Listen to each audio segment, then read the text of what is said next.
আলহামদুলিল্লাহ ওয়াসসালাতু ওয়াসসালামু আলা রাসূলিল্লাহ। আরবি ভাষা এবং আকীদা কোর্স একই সময়ে পড়ার কারণে কোনটাকে প্রাধান্য দিবেন? ইলম শেখার যে নিয়ম, সেটা তো হলো ইলমের মধ্যে একটা আছে ভাষা, গুরুত্বপূর্ণ। ওইভাবে যদি আমরা ইলম শিখতে যাই, যেটাকে আজকে আমরা বলতে পারি একাডেমিক সিস্টেমে, তখন তো এটার সিরিয়াল আগে।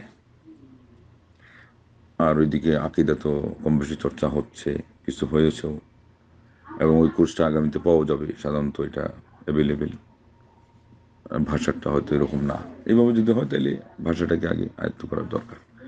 তবে অতটুকু যে হবে, যেটা দিয়ে সরাসরি আরবি মারফতে আমরা ইলিম শিখবো, এটা সাধারণত এই ধরনের কোর্স অপর্যাপ্ত।